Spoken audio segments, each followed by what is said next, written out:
Hello and welcome to Big Picture. I am Vishal Dahiya and today we will talk about tackling terror finance. In the wake of the dastardly terror attack in Pulwama last week carried out by Pakistan-based terror outfit Jaish-e-Mohammad, India has upped ante against Pakistan on the issue of terror funding by pushing to blacklist the neighbouring country at the plenary meeting of the Anti-Terror Finance Watchdog Financial Action Task Force, that is FATF, which is being held in Paris. Pakistan was placed on the FATF grey list in June 2018 and put on notice to be blacklisted by October this year if it did not curb money laundering and terror financing. Pakistan was then given a 27-point action plan that was to be implemented by September this year, and the same is being monitored by FATF's Asia Pacific subgroup. For more on this, we're joined by a distinguished panel of guests today. Let me start by introducing them to you, beginning with Prabhu Dayal, former ambassador to Pakistan. We also have with us Professor Jaish-e-Mohammad, Pant, a distinguished fellow and head of ORF's strategic studies. And we're also joined by the defense expert, Major General P.K. Sehgal. Welcome, all of you gentlemen, to the show. Let me begin with you, Ambassador Dayal. And let's understand this in the perspective, Pulwama terror attack was indeed a dastardly one. India has faced several such terror attacks which have been carried out by elements who've been handled across the border. They're based in Pakistan, this one also by Jaish-e-Mohammad. So in that context, one, how crucial and important is India pushing the envelope as far as terror financing aspect is concerned vis-a-vis Pakistan? Well, the relationship between Pakistan and terror financing is very well established. In fact, if you recall, Pakistan had been put on this FATF grey list once before in 2015, but it managed to wangle its way out. This time around, it is only too well established that Pakistan is financing terrorism in a very big way.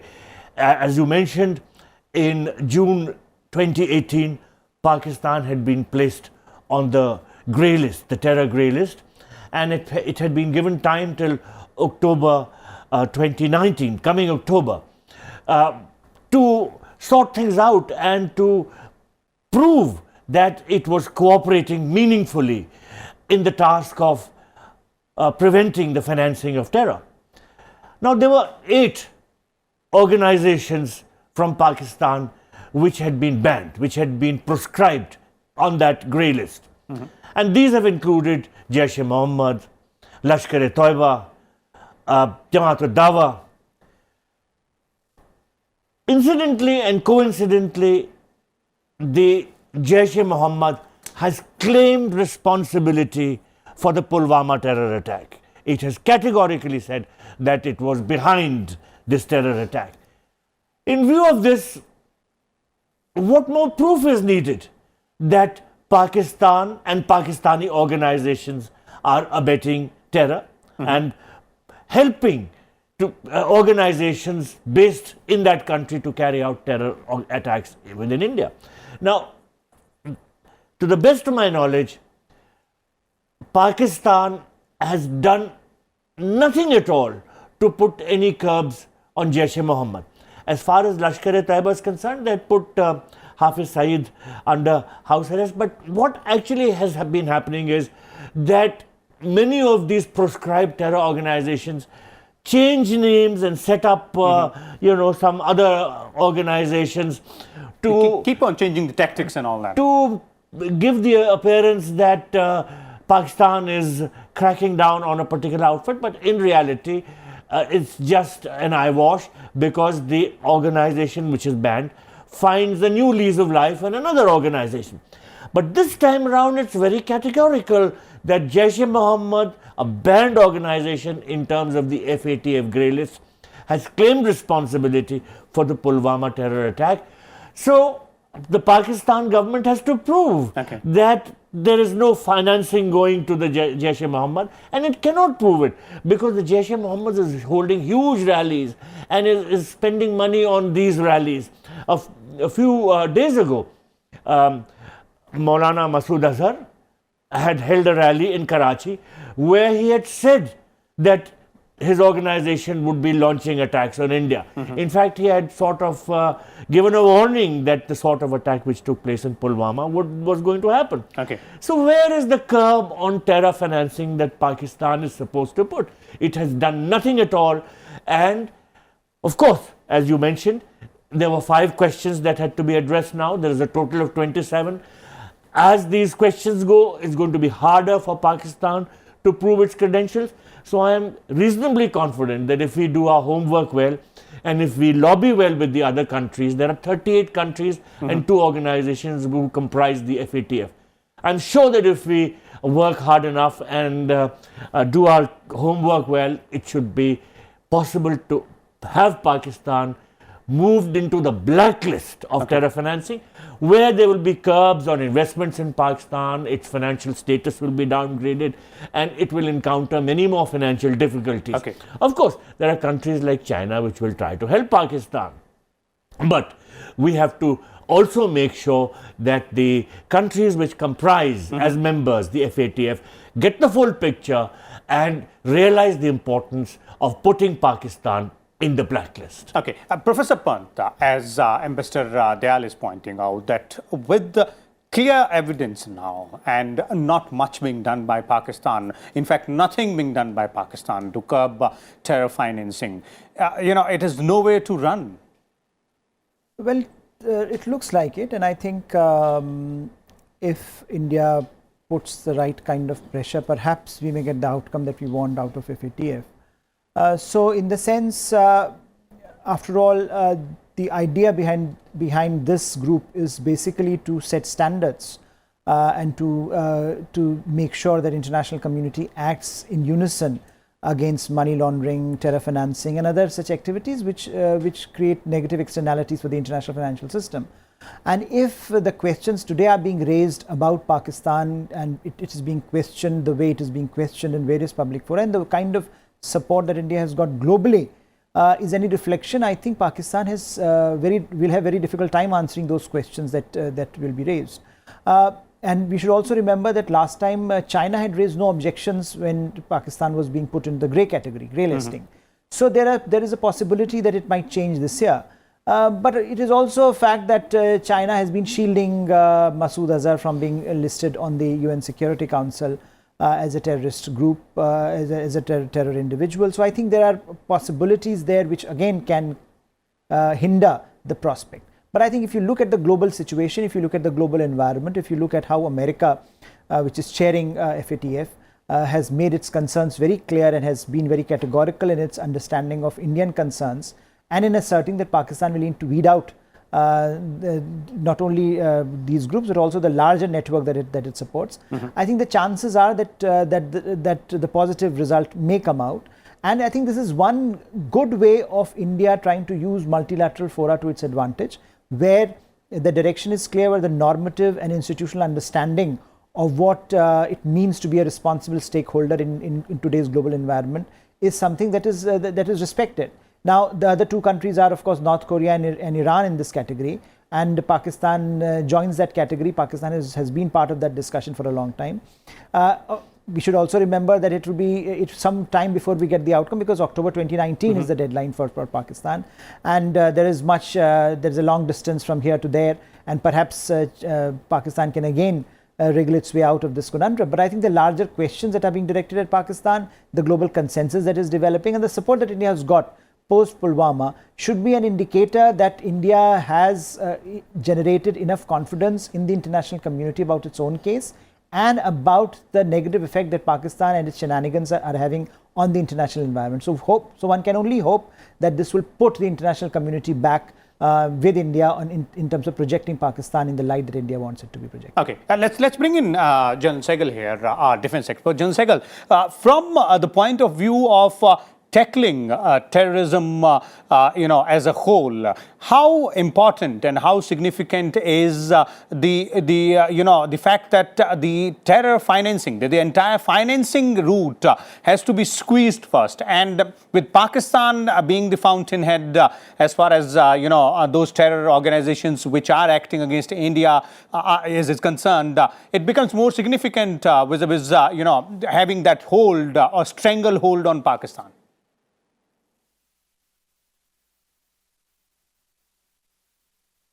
economic stranglehold is absolutely vital.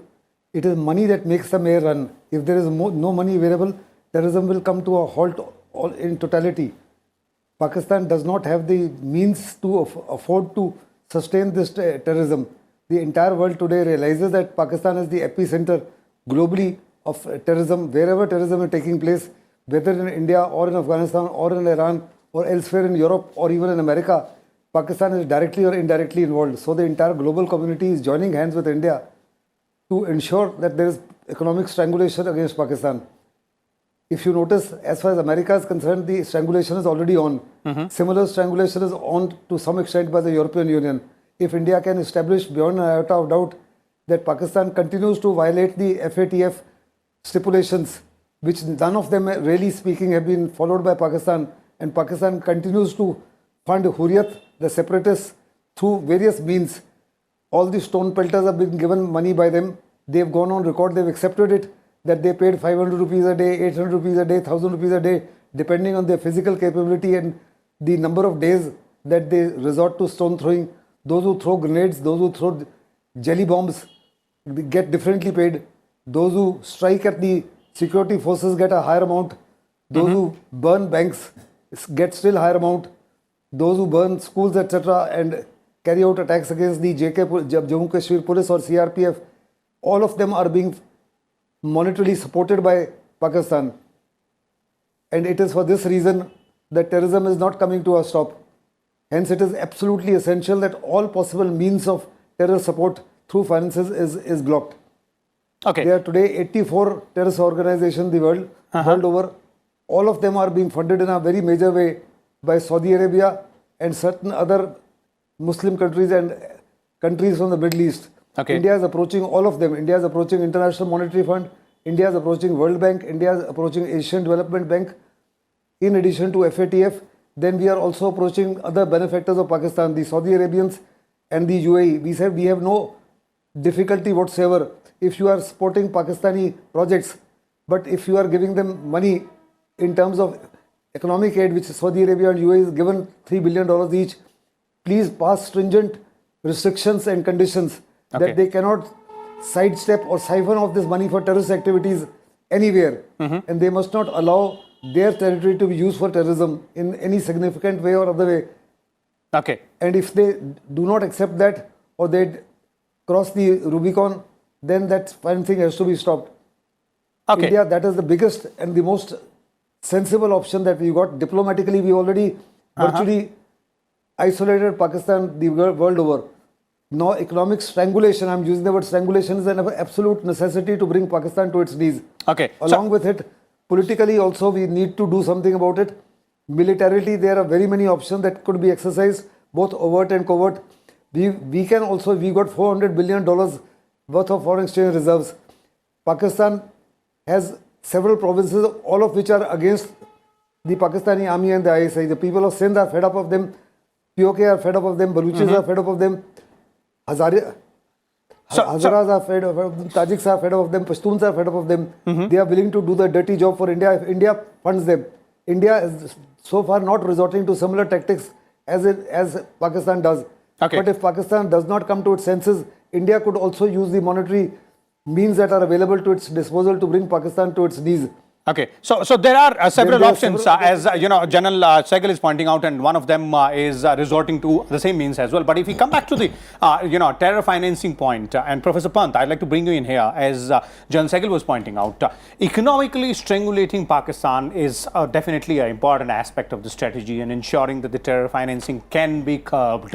But what are the other ways in which we can tackle these terror finances? Well, I think working with multilateral funders, for example, is in global financial institutions which keep a track on how Pakistan is channeling the money, the resources, the way it is. Because a lot of the money that Pakistan is being given for its economic viability, for its economic projects, ends up into the hands of those who are using it in directions that are perhaps detrimental. Not only to India's interests, but also to the larger regional peace and stability. And I think, as we have seen in the last few decades, countries as diverse as Iran and Afghanistan have been complaining now openly that look what Pakistan has been up to, funding different groups with different distinct aims, primarily aimed at preventing the military intelligence apparatus in Pakistan from collapsing so that the energies can be diverted externally. And I think that is something that is, as I think the general was pointing out, if you know the source of funding, if you know where the money is going, where the money trail is leading you, you can do a lot. And that's something that Americans have become very effective at. So they have targeted sanctions now on key individuals, on key organizations, which are using this money in the garb of doing something else. Okay. And I think that is something that India also needs to be very careful about in terms of how we pick and choose and how do we target what are the important assets that Pakistan has, and how where is this trail going to. So for example, you will have an important visit of the Saudi prince coming to India. I think one of the important aspects of that discussion has to be what is happening to the Saudi money going into Pakistan, and whether one can put some kind of restrictions on where that money is being spent. As General Sehgal was pointing out. So I think diplomatically we have to use that leverage. Multilaterally we have to use the leverage of global financial institutions, and of course the leverage that groupings like FATF present to us, where a larger body of countries and organizations can look at the trail, can effectively make Pakistan accountable for the way it is behaving, for the way it is disbursing money and resources, given that Pakistan has been approaching the world saying that look, our economy is in crisis and we want your money. So they have been approaching everyone, every multilateral organization under the sun, and the argument is we are broke, we need your help, so please help us. And I think this is the time precisely to put pressure on these organizations, on these bodies which fund Pakistani economy, that look, it is important to help Pakistan, but please help Pakistan keeping in mind where the money is being spent. If you look at the history, if you look at the past, there is every possibility of that money ending up with organizations that you don't want it to be. So I think there is a clear recognition now in the global community, and India has diplomatically played its cards well in projecting Pakistan as the epicenter of terrorism.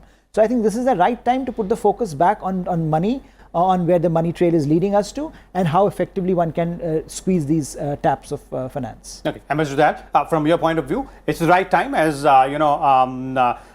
Professor Pant is pointing out, and specifically with other neighboring countries like Iran and Afghanistan also voicing same kind of concerns with Pakistan. This seems to be the right opportunity, and diplomatically also one more push, and we might be able to go ahead and achieve what we want in terms of restraining Pakistan in letting its resources or money be used by the terror organizations.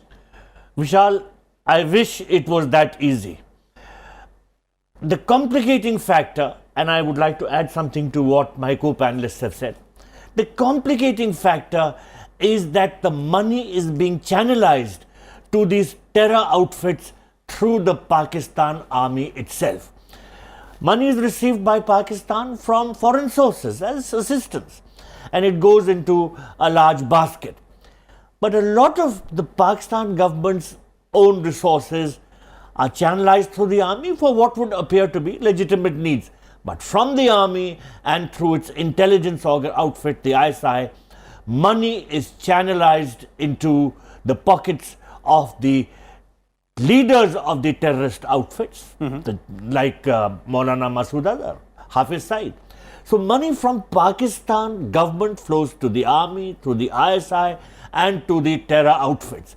So this trail is very difficult to establish. Okay. But the fact that these terror outfits have funds at their disposal raises the automatic question, where are they getting this money from? Because there are restrictions which are in place and which should be in place for their being able to raise finances locally. But there are no restrictions which have been placed on their getting funds from the Pakistan army.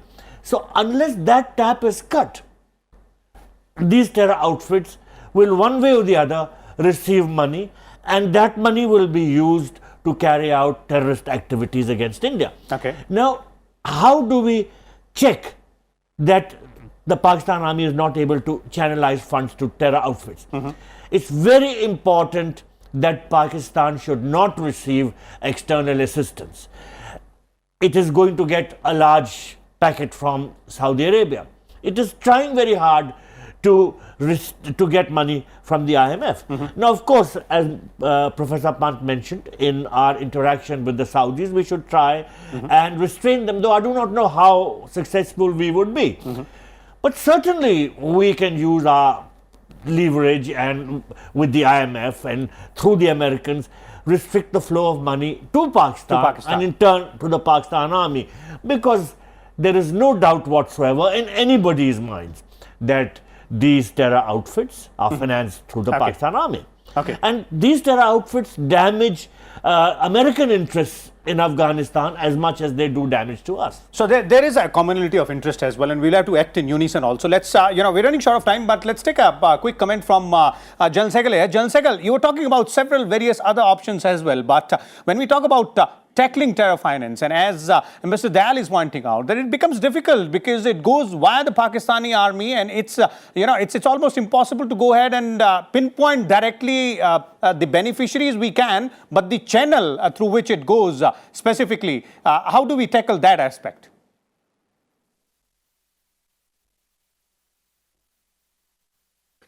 As far as the funding within India is concerned, NIA has done a very effective job. We've been able to almost find out the channels that are being used to transfer the money by the Hurriyat to the Hurriyat by Pakistan.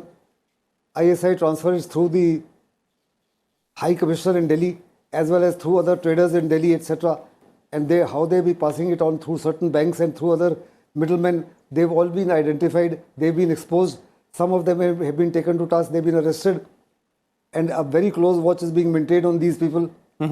As far as Afghanistan and Iran are concerned, out of the 4 neighbors of Pakistan, 3 neighbors are being subjected to chaos and mayhem by Pakistan, Iran, Afghanistan and India. It's only the Chinese who are not at the receiving end. We need to join hands with Afghanistan and Iran to make sure that this stranglehold becomes more stronger and more effective. Because Pakistan also receives a lot of money through clandestine means. That is through drug trafficking. And that the crescent, Iran,